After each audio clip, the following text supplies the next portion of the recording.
Rebecca touched on this specifically about accountability. And so I wanted you guys to just share what accountability has looked like in your life, and from like a day-to-day basis. What does accountability look like? How did you find somebody to kind of like be your accountability partner? Just day-to-day, what does accountability look like? Do you mind starting us off? So accountability for me, well, I met the girl because I shared my testimony like this at another place, and I had known her, but I had never known that like I struggle with this, and so after I shared, she just approached me and was like, we talked about it for a little bit, and then she asked if we could be accountability partners, and so we started meeting once a week, and in the beginning we just kind of were like, what are we doing? Like, how's this gonna work? And we just figured out that what worked best for us was we found a book that we were going to go through, and so we just read a book that talked about like our struggles and how to overcome it, and we went through that together, and then we just had like hard conversations. Like, we'd ask each other like, how are you really doing? Like, how, like, this struggle, like specifically about that. Like, we didn't just get together and like gossip about our lives. We talked about like this specific struggle that we had. And then on a day-to-day basis, we would typically like text one another at least every other day just to ask like how we were doing, especially like in the beginning, just to like check in with each other. And then we both know that like if we're ever struggling or feeling really tempted, that we can always text each other and just say like, hey, pray for me like right now. Yeah. That's one thing. For me, it was more about relentlessly eliminating problem areas. Those areas when I knew that I was going to be tempted. Initially, like super restricted filters on anything that was internet related. But that really doesn't get to the heart issue of the matter. It's just sort of a surface level thing. Like, it's fine, but if that's all you do, you're not gonna set yourself up for success. So for me, it was most of the time, this was something that would happen after everybody went to bed. And so if you know me now, you've heard about my routine. Like, I wake up at 4 a.m., I go to bed by 9 o'clock. That's not because I'm old, that's part of it. It's not just because I have 2 little kids, that's part of it. But it is part of my systematic plan to kill sin in my life. Like, this was only a problem for me after everybody else went to bed. So if I go to bed, I'm reducing the probability of me falling into this by 100%. And so that's been a practice that has sort of stayed with me all throughout this. I mentioned going to counseling. That was really incredible. And it was only, I was thinking like, this is going to be years. Like, this is just going to take forever. I don't know how this is going to work. It was 6 weeks, guys. Like, and in 6 weeks, we were able to figure out, here's what your triggers are. Here's what you need to do. When you feel this way, these are other ways that you can respond. And at the end of 6 weeks, I was like, do I even need to come talk to you anymore? And he was like, no, you're fine. And he was right. It was really crazy. So don't let that scare you. Like, you're not necessarily setting yourself up to be in a counselor's office every day for the rest of your life. Like, there are some times when I still wish I could go back sometimes for a check-in. Like, just when the stress level starts to get a little bit high, but it's not like this ongoing forever thing. So yeah, my encouragement, just do what you gotta do to start out with to eliminate the problem. Go with the super restricted filters, accountability, whatever it needs to do. Then you gotta address the situations where you're actually most tempted and create new habits around that. And that's how you're gonna set yourself up for success long term. So I have a different kind of situation. In my marriage, both me and my husband have a pre-marital porn habit, and so, you know, just being married these last 5 years, there have been situations or times where I might have felt like I wanted to start watching porn, or there might have been times where he felt like, or you know, where we confessed between each other, watching porn or something like that. So for us, you know, because we both have struggled, that we're kind of accountability partners within ourselves, but it doesn't stop there. There's a couple in our church that mentors us, and so when we have kind of like hard situations like that, we invite them into it and tell them what's going on and allow them to speak into our lives. And so that's part of it. And like personally, it starts with, I think, if you are married, I'm just giving you guys, different situation, different flavor of this answer. But if you're married, then it might be just having a regular conversation with your partner. Hey, how are you doing with porn? Like, specifically ask. Don't say like, are you okay right now? Wink, wink, or something like that. Say, how are you doing with porn? Have you watched porn? Have you felt like watching porn? Say it specifically so they can specifically answer the question. And it's easier for me, I'll say, because I can understand that because I struggle with porn. It's easier for me to understand and detach myself from if my husband watches porn or something. We've had to talk about this twice within our marriage. It's easier for me to detach because I know if I want to watch porn, it's got nothing to do with my husband. It's got to be, I'm stressed out and I'm trying to cope with stress or something. Or sometimes the way porn affects you it can happen in different ways, different things that you gravitate towards to relieve your stress. But at the end of the day, as far as when you're within your marriage, you really need to be honest with each other. And I'll say that it can be hard, but try to understand that it's not necessarily that your spouse doesn't like you or is not attracted to you. It's just that porn can be, like Rebecca was saying, producing these things in you that make it addictive and fun and an easy way to just escape. And so it's not necessarily anything wrong with you, it's just that porn makes you want more porn. And so that helps me when, situations come and he doing it, or when I feel like it, I can tell him what's going on with me and how we can figure out how I can be less stressed or how I can deal with the stress in a different way. And so communication is key, especially in marriage. And then not only that, especially when it gets beyond like, okay, 1 or 2 times, and then you find somebody doing it again or something, you got like, okay, this has to stop. So let's take it up a notch with the accountability, invite these other people that are mature into our situation and let them speak into it, and we can just, from there, the wife of that, like with us, the wife of the person who gives us accountability, I'm linking up with her, and then the husband in that marriage links up with him, and so it's kind of like 2 layers of it, but that's kind of how our situation works. We actually did get another question specifically for married couples. So, Benjie, do you have anything else to add on like how your wife has served for better accountability for you in this?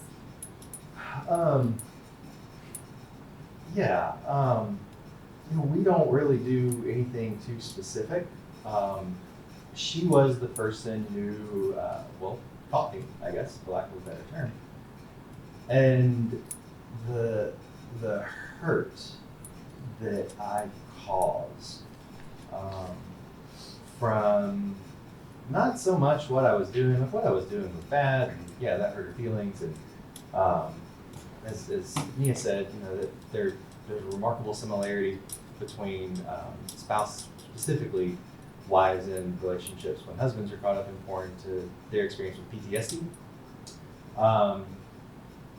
The hurt that I caused in her is really motivating. Like I love my wife. I don't want to hurt her, and I absolutely crushed her. It took months to rebuild the trust that I broke, and remembering that makes me really not want to do it again. In a lot of ways, because of my love for her. And if you doubt the PTSD thing, I let my wife read the transcript of what I said tonight, and we went through this all again this week. It was 6 years ago, and it was just as real from just reading what I was going to say as when it happened. That's a good motivator for me. So we don't have regular conversations. Every now and then she'll ask, "Hey, how are you doing with this?" But that's really about it. And frankly, it's really all I need because I love her, care about her. This is not something that I want to see her go through. Yeah, I definitely amen that, because for me, I'll just tell you my perspective. Even though I understand pornography and how you can want to watch it, as a Christian, I have an expectation of my husband spiritually, to be honest with me. And I've never, because I understand porn, I know how it feels to want to watch it. So when I give you my trust and then it comes out later that you did watch porn, I had no idea, it's like, for me, it was a deeper level of hurt, because you're a Christian. You're not supposed to lie to me like that. I'm your wife, you know? So it's really, like what he said, it's so hardcore. And then even if I understand, there's still the point of like, oh, is when I'm going to the grocery store, is it okay for him to be at home? The paranoia that it builds inside of you just because of what the person did is enormous. So that is a great motivator. Just to get back to the question though, how do I keep, as a wife, cheered my husband on, try to keep him porn free? I do, as far as if I do go on a vacation or something, we try to work out a situation where I know you're strong in this, but perhaps maybe you should spend some time with your mom this weekend with the baby. She'll love it. You'll love it. Or, we just keep connections. I check in, like you normally would if you leave. But it's kind of like a situation where you can be like, yeah, I'm cool, but you still need to take precaution, because it's like that verse in the Bible says, if you think that you are strong, be careful lest you fall. Because just because you're a Christian or just because you think you're strong in an area, you don't understand like the conditions can be right for you to fall at any time. So if you know you struggle with that area, you need to be humble and submit yourself to whatever it is that your spouse is really asking you to do. Because, like he said, it's so important to build that trust back up. And if you don't, it's just so difficult to keep that connection between each other. We have a few questions that kind of are along the same track. So, what would you say are ways that in our culture we can better have these open discussions with one another? And also, how do we combat that this is a girl problem in promoting like better brother and sisterhood among one another, so that it's not just a guy problem, and so that girls can be more comfortable talking about it? And I'll just start and say that I think it starts with things like this, but I also think it starts in your small group, at your church. I think it starts when you and a friend go and get coffee. I think it starts in the smallest of ways of just opening up and being real with another person. And I think it starts with you yourself identifying that sin and you starting your own journey of just sanctification in that area of your life and bringing people alongside you to do that. And specifically within our churches, bringing along an older person to walk beside you that's a leader in your church. You guys heard the stats, and we just gave you kind of a smattering of them tonight. If you go confess to somebody else who is following Christ alongside you, you've got pretty good odds that they're in the same boat. So why don't we do that? What's that fear and shame? I'm the only one that struggles with this. You're not. It is more likely that that person you really want to talk to about this is also struggling than not. And so we've got to kind of be bold in speaking out our struggles and the places where we're falling short. And that doesn't really go mesh with the social media age when we're always living our best life and putting that stuff out there on Instagram and we're #blessed. No, I'm #struggling. This is hard and I don't really know what to do. That's not a level of conversation that we generally are willing to have on a one-on-one level. But then we come to corporate groups like our churches or ministries that we're in, and we wonder, well, why don't they talk about this stuff? Well, you're not talking about it amongst yourselves, so you're telling everybody else that this isn't something that you want to talk And if we start to have the conversations, then we get the ball moving, we start removing some of the stigma. We shine the light on these dark places, and then we'll actually start to see some change, some repentance and some movement going forward, I think. I just wanted to add that I think, in addition to what you said, if we have a high view of God's redeeming work, of just seeing the magnitude of God's great forgiveness is so important, because if you understand and you don't dwell necessarily on your sin, but you see and magnify God's forgiving and cleansing power, he can wipe that away. When we have that and we understand that and really grasp that, there's a joy that comes that removes the shame and removes the fear, because I don't have to be ashamed because I've been forgiven, I've been set free. It might be a constant fight still, but I am forgiven because God's not a liar. If he has cleaned me, if he says I'm a new creation, I am. And so because of that, I don't have to be ashamed. And that's just so important. Don't ever minimalize what Jesus has done for you. It matters, and it's true, and it applies even to, your sexual sin. And I'll just say too, one of the parts of the question that I just want to touch on was like, how do you, guys and girls both, let's not view it as just like a guy issue anymore, but guys help girls in acknowledging it and opening up the conversation. And I just want to say, you need to be a good brother in Christ, and you need to stand up for your sisters and girls. We got to stand up for our brothers, and we have to respect them so much that we are praying for them, that we are laying aside our own judgments, and that we just build stronger community with one another.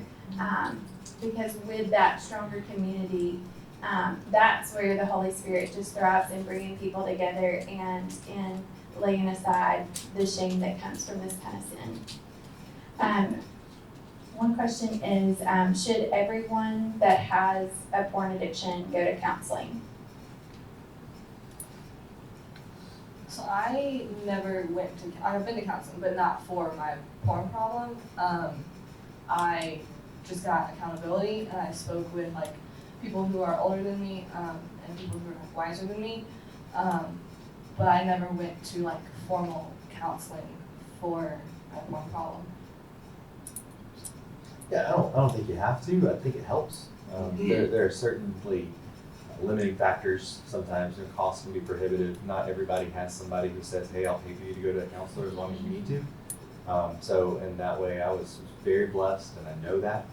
I encourage people, especially if you're trying and you keep falling, you need a little something to help you, and another perspective, and a little bit more advice that deals a little bit more in the science of behavior change and addiction. I don't think it's absolutely necessary for everybody, but it's also not going to hurt you. There are several questions involving masturbation, and the main question, the main theme is just that, is masturbation itself sinful? Is it possible to masturbate without it being sinful if you don't have lustful thoughts? Specifically regarding, someone mentions health benefits of masturbation. So if we're being honest, when you masturbate, you probably are having lustful thoughts. It's pretty uncommon to do that without being lustful. And so if you're truly being honest with yourself, you probably are lusting. And even before that, before you even got to that point, you're craving sex, you're craving sexual pleasure outside of marriage. And that's sinful. God created that to be within marriage.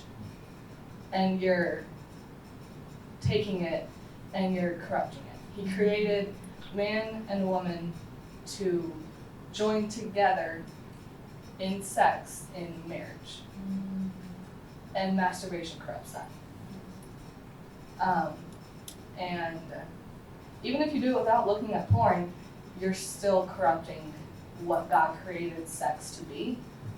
And it also goes into that reward pathway that I talked about, like the dopamine receptors in your brain makes you want it more. You're not gonna masturbate just once and then never do it again. You're gonna want it again and again, and eventually you're gonna need to look at porn to do it again. And it's going to snowball and become a bigger problem. My Bible doesn't explicitly talk about masturbation, but I think when you really look at God's design for sex, it is sinful, and so. I wanted to say too, that was so good. I wanted to say too, it does affect your ability when you do get married and you do have a spouse. It affects how you have sex with them.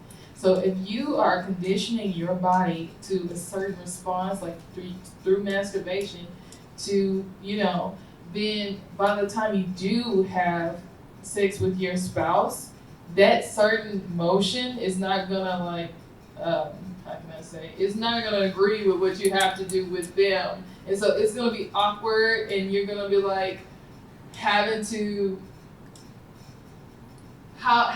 create this plan, or between each other, like, okay, so this is how we're gonna do me for now, because I used to a lot. So it's awkward. So just don't do that, and don't condition your body in that way. It affects your spouse and how your spouse is gonna enjoy sex with you.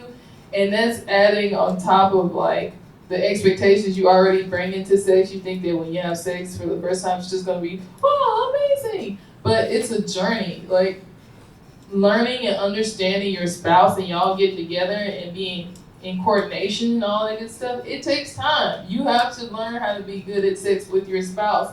And so you're gonna complicate it and mess up your own good thing by continuing to do that, in addition to what you said about it, your brain being programmed to be aroused in that way. So just, it's not helpful, it's unhelpful.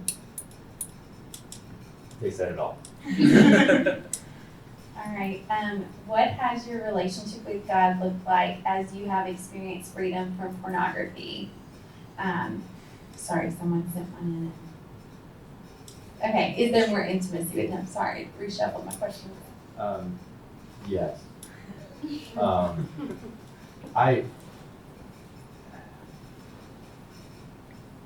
When you're not hiding, you're more intimate with everyone. And let's just boil it down to time. Like, eliminating a porn habit frees up a lot of time. I am able now to get up early in the morning, and part of that routine is having a really in-depth quiet time most of the time. And that is not something that happened when I was staying up till 12:30 or 1 chasing a porn habit. I was struggling to get out of bed, which throws off the whole next day, which puts me in a bad mood, which creates problems with my wife, which creates problems with my coworkers, which creates problems in my relationship with God, because I'm mad about everything that's going on. Just eliminate that, and even if I do nothing else, I'm at least sleeping, which is good, and we don't do enough of. But then there's also that element of just knowing that I'm not sneaking around, I'm not hiding. Like, this is me, like, this is who I am, this is what I do, this is what my life is. I don't have to talk in code. I don't have to give the nice little wink about those struggles that you always have with your high school friends when you want to admit something but not really admit something. That's just gone. Like, I'm known. I'm fully known, both by God, by my spouse, by my friends, everybody. I think the biggest thing for me was that through the journey of through the journey of overcoming porn, that I realized it's not just, I feel like when we have struggles with porn, we can only focus on porn because it weighs heaviest on us. But I realized through the journey that when I have any sin in my life that I'm habitually partaking in, that I feel this disconnection with God, because sin separates us from God. I might not necessarily go to hell as a Christian, but I won't be able to connect with God intimately because this sin is in the way. I'm letting it get in the way. And so instead of focusing on my sin per se, I'm learning more about who God is. I'm learning more about his character. If you struggle with sin, a good way to really come out of that is to learn more about the character of God, the attributes of God, who is God, the names of God. As you learn more, the Bible says when you grow in your knowledge of God, you grow in your love of God. And love of God is what motivates you to not be into that sin. And so that's how I experience more intimacy with him, because I'm knowing more about who he is, and that love is what makes me not want to turn to the sin. Instead of that porn habit being my escape, God is my escape. He is my shelter. He is, when I'm struggling, I can go to him. He meets me right where I am. And so learning that and really believing that and experiencing that, I believe is the biggest thing to help you get out of that.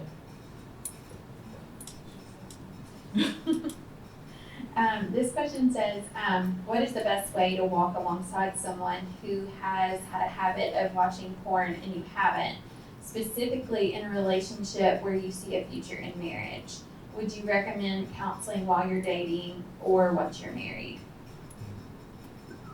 I think that specific topic is something that, like, only if you're moving towards marriage should it really be like a big discussion. Just because if you're strictly, like, if you're dating someone, like, especially like in the early stages, talking about something as intimate as this, like, if you break up, like, you've given your heart, like, you've given that part of yourself to someone, like, not physically, but like that, like, emotionally, you've like shared this with someone else, and like that can be hard. And also, like, for me at least, when I thought about this, like, that's something that only my future husband needs to know. Like, that's not everyone's business. Like, my struggles, like, aren't everyone's business. It's something that my future husband will know. But, like, when you're just in the beginning stages of dating, like, you don't have to feel like you need to tell everyone your problem. Like, if you go on a first date with someone, like, that is not the time to bring up, hey, I look at porn. Like, I've looked at porn. Not the time. And so, like, as a relationship becomes more intimate, as you move towards a marriage, like, that's a conversation that you should have, but not in the beginning stage. And then the other one, let's talk about that. Yeah, so that was a conversation I had with my wife. This was before we got engaged, and she is that person who's just, this has never been a problem for her, never even really entered into her mind. Along the way, I think it probably would have been helpful for her individually, to also have seen a counselor. That was something that we didn't do at the time, but looking back now, especially the conversations that we had this week, dealing with the whole PTSD aspect of it, probably would have been a really good thing, because there were a lot of things that were internalized about her value and how I viewed her that not really rooted in reality. Remember, this was something that started with me when I was 12. I didn't meet my wife until I was 20. The habit was firmly entrenched before I ever knew who she was. I had absolutely nothing to do with her, but it affects her. Mm-hmm. And it still affects her. And yeah, this isn't a conversation to have on your first date. Like, this was a couple of years into our relationship when we knew we were going to get married. It was a risk, though, because I knew that when I made this confession to her initially, back when she was still in college, I knew there was a chance that she might decide that she didn't want to be with somebody like me. And so that's scary. But the alternative is remaining hidden and not actually being fully known by this person that you say you love and want to spend the rest of your life with. So it's worth the awkwardness, it's worth the risk, it's worth the scariness of the conversation. And I'm just generally a fan of having somebody to talk to who knows what they're talking about. If that's a counselor, then great. If that's just an older spiritual mentor who can kind of walk both of you through it, then that's good too.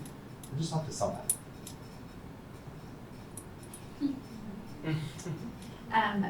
What did you find when attempting to beat your porn addiction to be unsuccessful?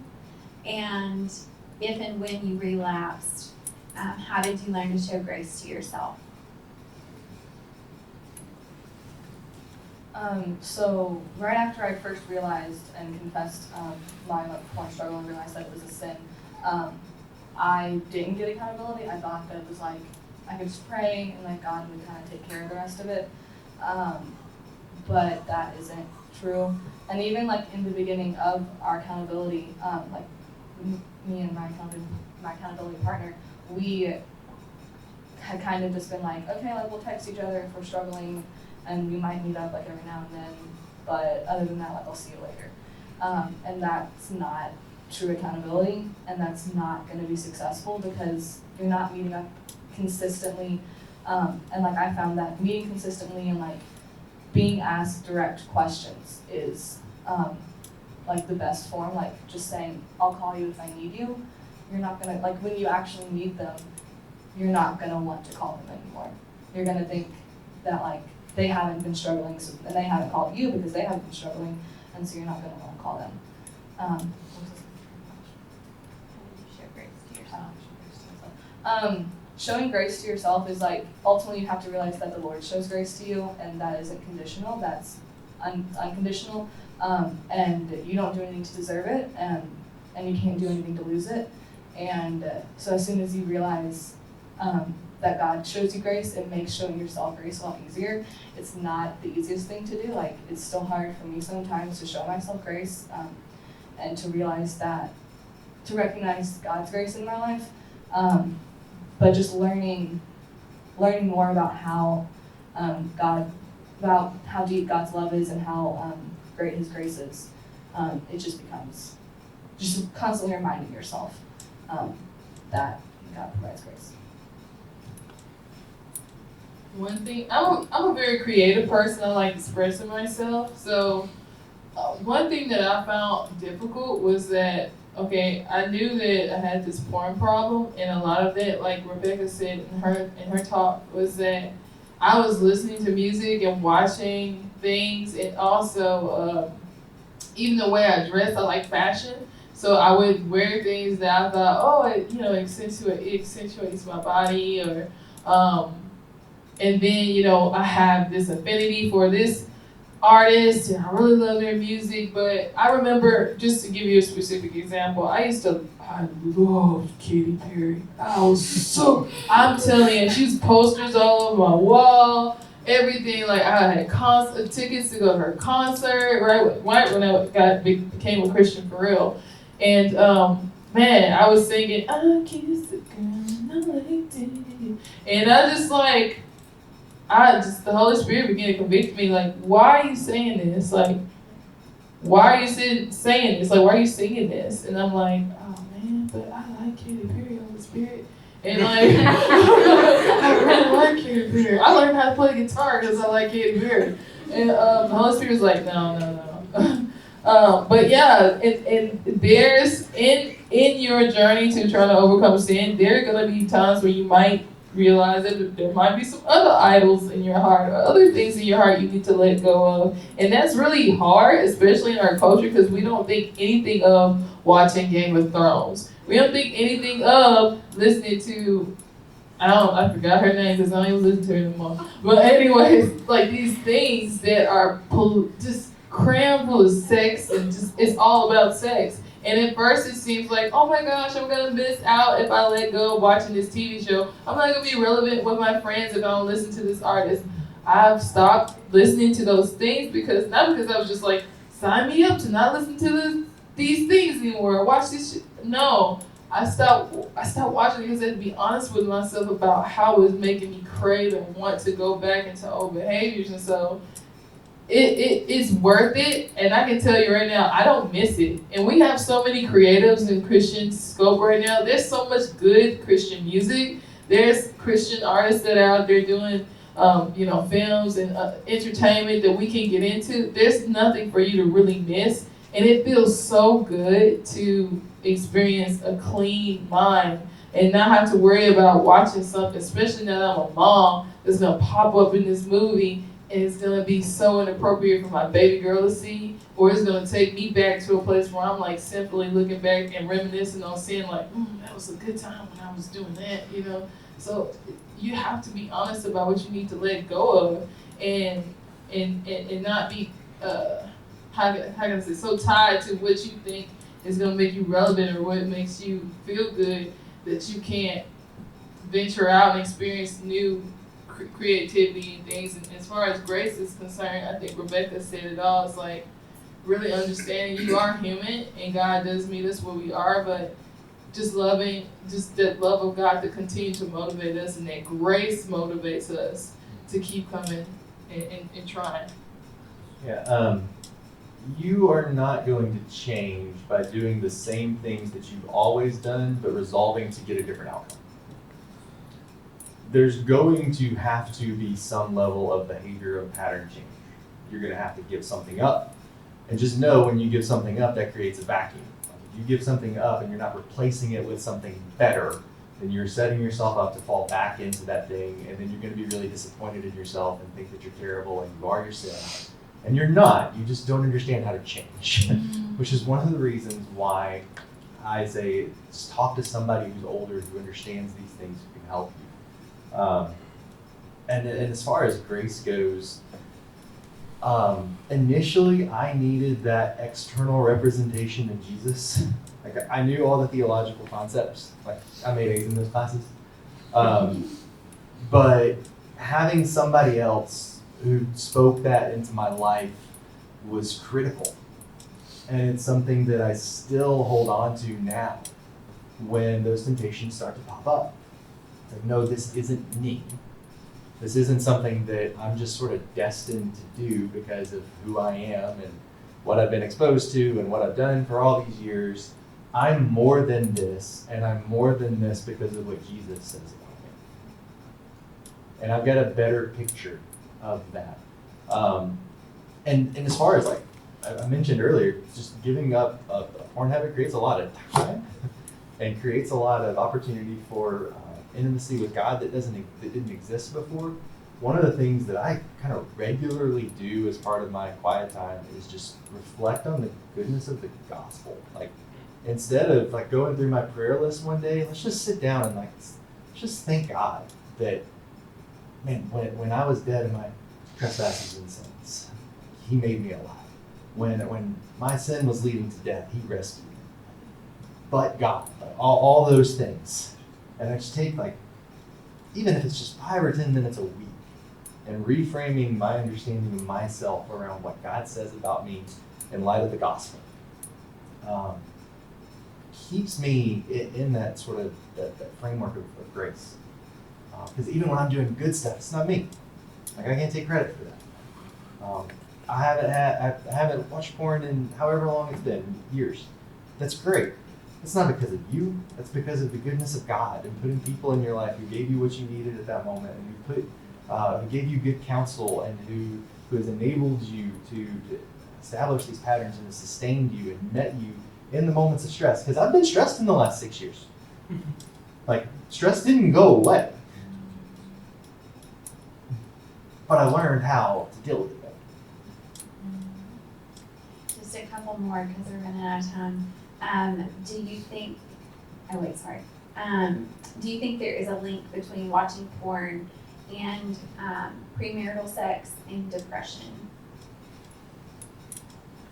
I think more than just that, there's a link between being far from God and depression. Because ultimately, like, Jesus is our joy, or he should be at least. And when you're watching porn, you are far from God. And so I know, like, in my own life, like, when I'm stuck in my porn habit, or when I was stuck in my porn habit, like, I experienced depression. And I saw a counselor for my depression, and like, I was deep in that. And I know that, like, being in that and, like, seeing how God has brought me out of that is amazing. But I do think that, like, it might not be the sole purpose, or the sole reason. But ultimately, like, when you are far from God, you aren't going to be as joyous as you could be if you were near to God. And then ultimately, I also think that, like, watching porn I don't think it always will, but I think it can lead to premarital sex, just because you're always going to crave more. You're going to want more and more and more until one day you just want the real thing. I was gonna say too that in addition to what she said, yeah, that's so good. I think that being trapped in a cycle of sexual sin, as far as like I want to break this porn habit, but I feel like I just can't do it, or I try and I fail, I try and I fail, I try and I fail, I try and I fail.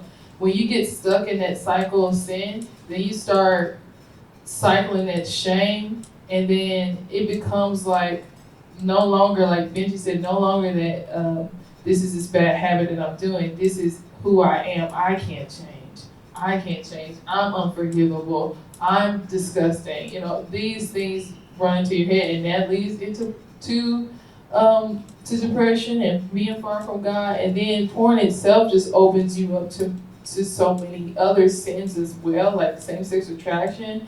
Because when you watch a certain amount of porn, like Rebecca was saying earlier, you need a higher dose or something different to kind of like pique your interest. And so you're constantly, you'll start off watching this porn and you like, oh no, I don't want to watch that porn. And then after some time goes by, you're like, well, let me try that porn out. And you try this different one and this different one. And now your mind and your spirit, you're like completely opening yourself up to all these different new kinds of fantasies and things like that. And so the further you get into the rabbit hole of sexual failure and sin, so. What they said. All right, last question. It's actually one of our first ones of the night, but I saved it to the end. What do you do when you feel like you don't have a Franklin to go to? Oh, man, I'm sorry. I bet you have one. You're just really scared. I didn't want to call Franklin. Like, let me just re-emphasize that point. I felt like he was the best of a lot of bad options. And there was at least a certain level of trust. Like, I had no idea how he was going to respond. I mentioned that, you know, the night before I basically just crushed my wife, and we had this really hard conversation, and I was expecting more of the same. I was not expecting to have my deepest fears about talking to somebody completely unraveled in 4 sentences.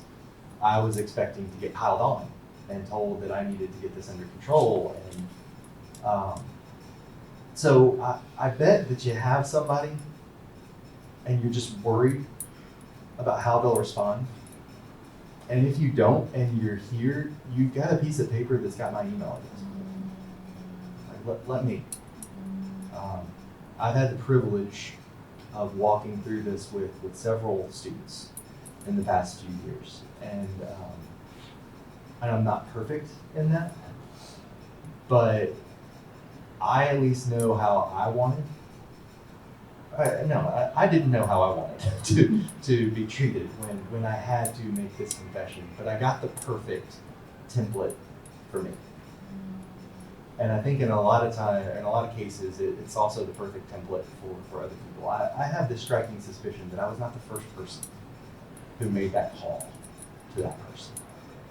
And I very much doubt that whoever you decide to share with, that you'll be the first person that they've had that conversation with. And it's our fear that keeps us in the darkness. I just want to say amen to everything he just said. Like he said, seize this opportunity. If that is you feel like you don't have a Franklin, please come talk to one of us. And I also kind of want to say one thing that you shouldn't do, because I feel like we gravitate towards this. Now we live in a day and age where there's a Facebook group for everything. There's an internet guru for everything. I'm saying this as a person who has a website on this and all that good stuff too. But there's a temptation to do like this internet confession because you feel like, well, I told somebody, and so now maybe I'll have some accountability, but this person doesn't even know you, don't know where you live, you know, not seeing you face to face, and you're probably not going to be completely honest with them if they do try to even help you over the internet.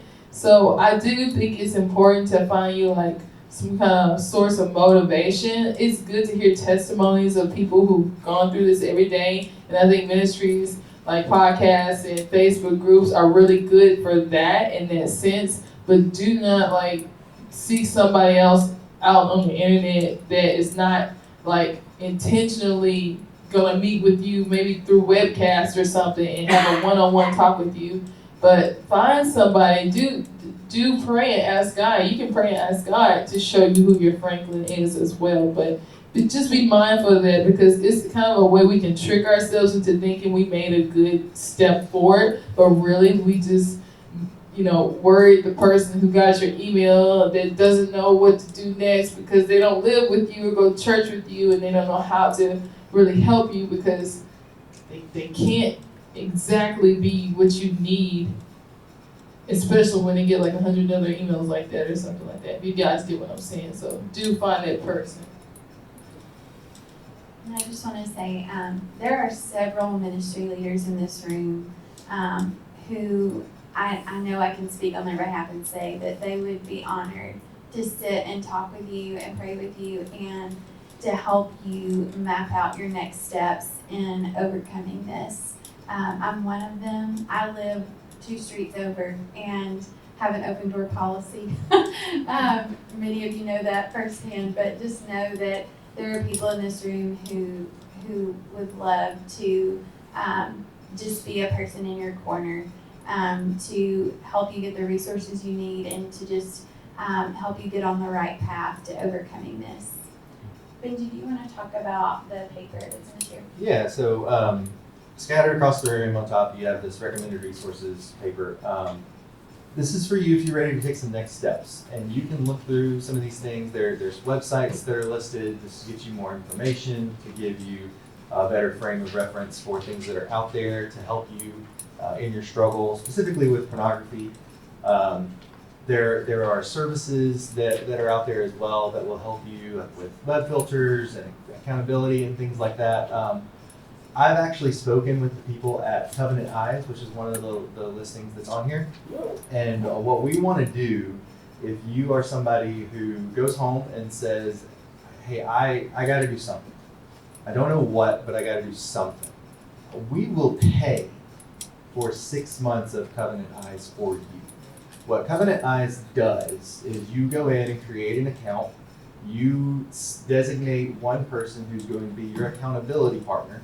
You download their app, and their app randomly screenshots your phone and compiles it into a report that gets sent to that accountability partner. I won't be able to see it. They don't look at it. The only person that sees it is the person that you designate as your accountability partner. And with the way cell phones are so anonymous, that just invites secrecy. The first step for you, if that device is your problem, this is a really good one. Because it is completely random. Like it will just randomly screenshot and send the report out. And like I said, we will pay for 6 months of it for you, just to get you on the road to living a porn-free life, to seeing victory in this. All you've got to do, if you decide you want to do that, you don't even have to talk to me. I can't make it any easier. Send me an email with your name. All I need is your name and your email. And then you go in, you create your account. Probably somewhere along the way, we might shoot you a message and just say, hey, how you doing? And that's it. I'll have your name. I'll be praying for you. If you want me, like I said, you designate the one person who sees that report. And so you have that conversation with them. You've got 6 months of it on us as an investment in you to help you find the freedom and joy and satisfaction that we talked about and finally overcome this. And also, I forgot, not on your list because I'm a terrible person. Nia actually has a podcast and has some resources that are available as well, more specifically geared towards girls. If you are, well, if you're a girl, you know. But it's, and I'm blanking on the name now because I'm terrible. It's called the Purpose and Purity Podcast. So if you guys want to listen to it, it's on iTunes. There's like about 30 different episodes right now. And let me spell my name real quick because my website, the posts are from the podcast, but you can just search Purpose and Purity. But my name is Titania Paige